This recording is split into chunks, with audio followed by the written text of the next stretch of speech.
Salam Kamir, kekaguman ilahi mengarah pada iman dan rahmat.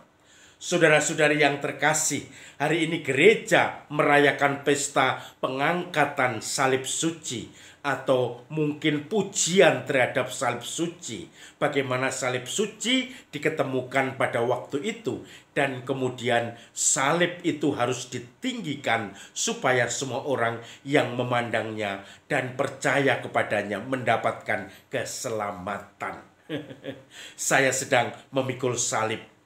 Batuk, flu, pilek, demam, semuanya menghinggapi saya saat-saat ini. Maka saya pun merasakan bagaimana itu harus saya pikul.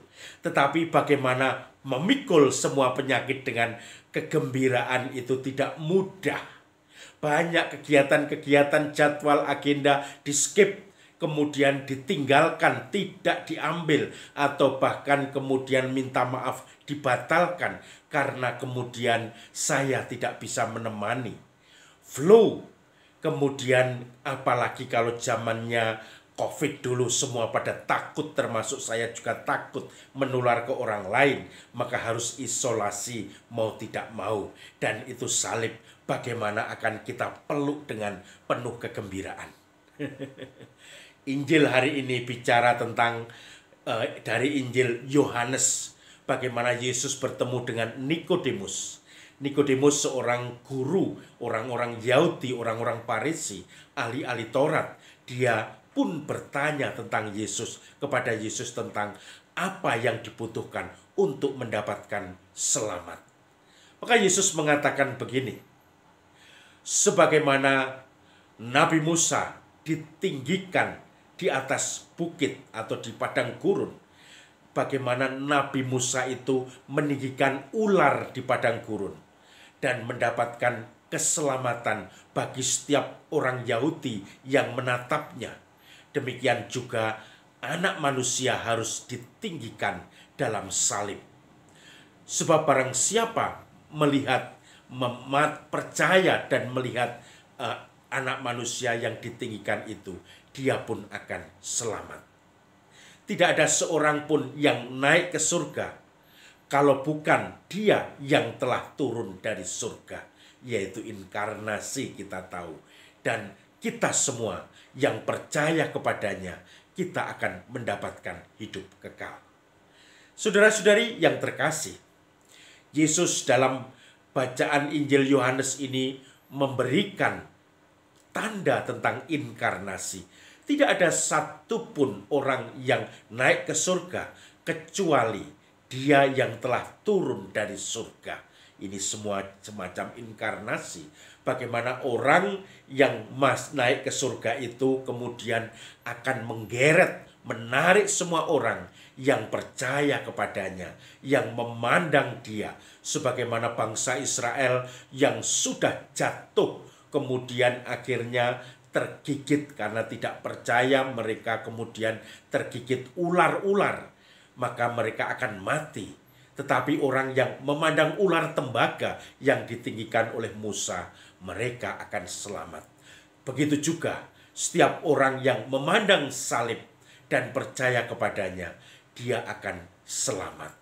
Karena Allah datang ke dunia ini dalam inkarnasi bukan untuk menghakimi, melainkan untuk menyelamatkannya. Keselamatan itu sudah diberikan Tuhan dalam jaminan, tetapi tergantung kita semua menanggapinya. Apakah mau memegang keselamatan itu atau melepaskannya? Saudara-saudari yang terkasih, ketika saya masih kecil di kampung, saya teringat bahwa ember dari untuk mengambil air itu memakai kerean, ya. Kita memasukkan ember, diikat dengan tali, ada kerekan, kemudian kita turunkan embernya itu, di sampingnya ada pemberat sehingga kalau di air akan mengguling, dan kemudian kita tarik berisi satu ember penuh, kita tarik ke atas. Dulu waktu kecil saya sering membantu orang tua untuk menimba seperti itu, baik untuk mencuci, untuk mengisi air mandi, bak mandi, seperti itu. Dan kemudian Setiap saat ada, kadang-kadang karena lubangnya besar, sekitar mungkin diameter hampir 2 meter atau 1,5 meter untuk lubang sumurnya, maka kadang-kadang ada kucing atau ada ayam itu bisa jatuh, dan kalau tidak ketahuan dengan segera akan mati kedinginan di bawah. Maka kemudian suatu saat saya melihat ada ayam yang masuk ke situ, ayam jago, dan kemudian sudah tidak bisa naik karena ketinggiannya itu sekitar 12 meter di sumur saya itu. Kemudian begitu diturunkan timba itu, kita memasukkan ayam itu supaya masuk ke ember, kita tarik pelan-pelan. Kemudian melawan, jatuh lagi. Kita ambil lagi pelan-pelan, melawan, jatuh lagi. Tetapi suatu saat mungkin sudah capek, dia datang, kemudian kita masukkan ember, kita kerek pelan-pelan dari atas, dan sampai atas langsung ditangkap, dan kemudian langsung ditaruh di samping bara api supaya tidak kedinginan, dan akhirnya bisa selamat ayam itu. Begitu pula juga dengan proses penyelamatan itu. Kalau ayam itu berontak terus, tidak mau diam untuk diselamatkan dengan timba itu, maka dia pasti akan mati. Tapi karena dia diam dan dia mau diselamatkan, bahkan dengan ember itu merasa nyaman, maka dia ditarik dan akhirnya dia selamat. Begitu pula proses inkarnasi dan penyelamatan Tuhan. Ketika Tuhan disalib dan wafat bagi kita, dia menebus kita. Maka seperti tali di ember itu yang dicurahkan oleh Tuhan, ditawarkan. Kita yang sudah jatuh dalam dosa, manusia pada umumnya tercebur di dalam sumur itu, tidak akan bisa lolos dari kubangan air dosa itu kalau tidak memegang seluruh tawaran penyelamatan Tuhan itu. Kalau kita berpegangan, kemudian ditarik dan kita bisa selamat. Tetapi ketika tidak mau berpegangan, bahkan kita lari dari tawaran kasih Tuhan itu di dalam kubangan air dosa itu, maka kita pun bisa mati tenggelam.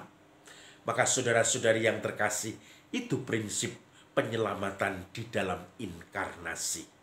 Mari kita pegang tawaran kasih Tuhan, penyelamatan Tuhan itu, agar kita pun diselamatkan karena berpegang kepada perjanjiannya.